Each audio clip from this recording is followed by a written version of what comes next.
Hello दोस्तों, video शुरू करने से पहले मेरे चैनल को सब्सक्राइब कर ले, साथ में बेल आइकन को भी प्रेस कर ले ताकि आने वाले वीडियो के अपडेट आप तक आ सके। दोस्तों, आप सब जाकर मेरी नवल इनोसेंट हस्बैंड की गुंडी वाइफ पॉकेट एफएम पर रेटिंग दे दीजिए प्लीज, आपसे रिक्वेस्ट है। आप सबको फिर डेली एपिसोड सुनने को मिलेंगे। इधर कल्कि की सांसें भारी होने लगी थी, उसे सांस लेने में तकलीफ हो रही थी। कल्कि को ऐसा लग रहा था जैसे कोई उसका गला दबा रहा हो। कल्कि की स्किन पर लाल चकत्ते उभर आए थे, वो धीरे धीरे फफोलों में बढ़ने लग गए थे। कल्कि अपनी गर्दन पकड़ चेयर से नीचे गिर जाता है। कल्कि मुश्किल से बोला, रुद्र भैया अब आ गए। कल्कि के नीचे गिरने की आवाज से रीवा और रुद्र का ध्यान कल्कि की तरफ जाता है। कल्कि को नीचे गिरता देख रीवा और रुद्र दोनों ही बहुत बुरी तरह से घबरा जाते हैं। कल्कि चीखते हुए रीवा और रुद्र दोनों ही कल्कि की तरफ दौड़ लगा देते हैं। कल्कि की पूरी बॉडी कवर होने की वजह से किसी को भी उसकी बॉडी की हालत नहीं दिखी, लेकिन उसका चेहरा बहुत बदसूरत हो गया था। रैबिट जो कल्कि के पास थी वो खड़े होकर रीवा से बोली, रीवा मैं अपनी कार निकालती हूँ, तो जल्दी से इसको लेकर आ। रुद्र से पहले रीवा कल्कि के पास पहुंच जाती है। कल्कि को अपनी गोद में उठाकर रीवा रुद्र से बोली, बड़े भैया आप जल्दी से मेरे साथ आइए। रुद्र भी रीवा के पीछे चल दिया। रीवा जाते जाते एक नज़र पीछे मुड़कर वहां खड़े स्टाफ को अपनी नज़रों में भर लेती है, साथ ही पूरे रेस्टोरेंट का स्कैन भी अपनी आंखों से कर लेती है। रीवा कल्कि को कार में बिठाकर रैबिट से बोली, रैबिट तू कल्कि को लेकर घर जा, साथ में रुद्र भैया को भी इसके आगे तुझे पता है क्या करना है, मैं अभी आई। लेकिन रीवा तू जा कहाँ रही है, तुझे पता है ना मैं तेरे बिना वो कल्कि को नहीं दे पाऊंगी, उसे कैसे प्रोसेस करना है ये तू ही जानती है। अगर तू जरा सी में लेट हो गई तो कल्कि के लिए बहुत बड़ी प्रॉब्लम हो जाएगी। रैबिट रीवा का हाथ पकड़कर बोली, कुछ नहीं होगा इसे, मेरे बचपन का इंतजार इतनी बुरी तरह से खत्म नहीं होगा। रैबिट तू सीधा घर जा, मुझे कुछ काम निपटाना है, बोलकर रीवा जल्दी ही रेस्टोरेंट के अंदर चली जाती है। रैबिट भी बिना देरी के कार की चाबी घूमती है और सीधा अपने रूम की तरफ निकल जाती है।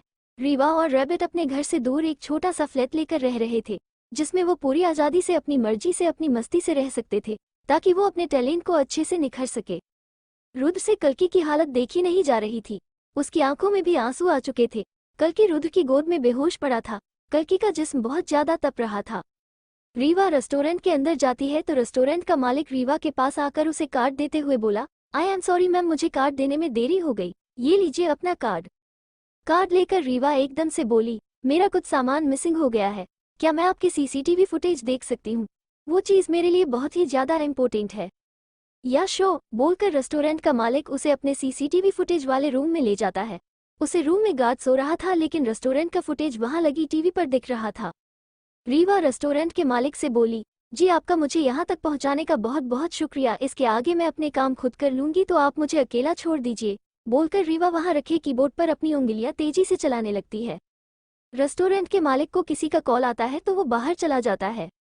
रीवा पहले सारी फुटेज अच्छे से देखती है, फिर पूरे दिन की फुटेज डिलीट कर देती है। रीवा ट्रेस से भी वो फुटेज डिलीट कर देती है। रीवा जब वापस रेस्टोरेंट में आती है तब उसका मालिक नए सामान को रखवा रहा था। रीवा चलते चलते अपने हाथों को हवा में झटकती है, वहां स्टाफ के कुछ आदमी बेहोश होकर गिर जाते हैं। होटल का मालिक शांति चौधरी रीवा के पास आकर बोला, मैं आपको आपका सामान मिल गया या नहीं, और थैंक यू फॉर कमिंग। जी अंकल, मुझे मेरी कार की चाबी चाहिए थी, वो मुझे मिल गई है, अब मैं चलती हूँ, बोलकर रीवा तेजी से वहां से निकल जाती है। रीवा के जाने के बाद शांति चौधरी बोला, भगवान करे आप जैसे कस्टमर डेली आए, ताकि मैं अपने रेस्टोरेंट को एंटीक और नई चीज से भर लूँ। ही जल्दी से बाहर निकलती है और अपनी पर्स से मस्कर निकालकर अपने चेहरे पर लगा लेती है। रीवा तेजी से सड़क पर दौड़ने लग जाती है। दूसरी तरफ रैबिट अपने फ्लैट पर पहुंच चुकी थी। रैबिट पीछे मुड़कर रुद्र से बोली, रुद्र ये लो चाबी, 4th फ्लोर फ्लैट नंबर 22, तुम कल्कि को लेकर ऊपर चलो, मैं भी कार पार्क करके आती हूँ, और लिफ्ट से जाना। रैबिट जल्दी से उतरकर रुद्र की तरफ का दरवाजा खोलती है। रुद्र कल्कि को अपनी गोद में उठाए जल्दी से बाहर आ जाता है। रैबिट रुद्र को लिफ्ट तक छोड़कर आती है और दौड़कर अपनी कार को पार्क करने चली जाती है। कुछ ही देर में रुद्र रीवा के फ्लैट के सामने था। रुद्र कल्कि को अपने सहारे खड़ा कर डोर में चाबी लगाने लगता है।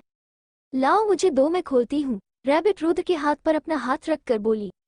रुद्र हैरान होकर रैबिट से बोला, तुम इतनी जल्दी ऊपर कैसे आए? रैबिट जल्दी से अपने रूम का दरवाजा खोलते हुए बोली, वो सब तुम बाद में पूछना, पहले कल्कि को अंदर लेकर आओ। रैबिट रुद्र को अपने पीछे आने का इशारा करती है। वो उसे एक रूम में लेकर जाती है जहां सारी मेडिकल फैसिलिटीज मौजूद होती है। कल्कि को यहाँ लिटा दो रुद्र, बोलकर रैबिट ऑक्सीजन कप कल्कि को लगाने के लिए निकल लेती है। रुद्र कल्कि को बेड पर लिटा देता है। रैबिट बहुत सावधानी से कल्कि को मास्क पहना देती है। रुद्र कल्कि का बॉडी टेम्परेचर कम करना बहुत जरूरी है, उसके लिए हमें इसके कपड़े उतारने होंगे। रैबिट रुद्र से बोली, वो सब मैं कर लूंगी, तुम सब बाहर जाओ, अब कल्कि मेरी जिम्मेदारी है। रीवा रूम के दरवाजे पर खड़ी होकर बोली।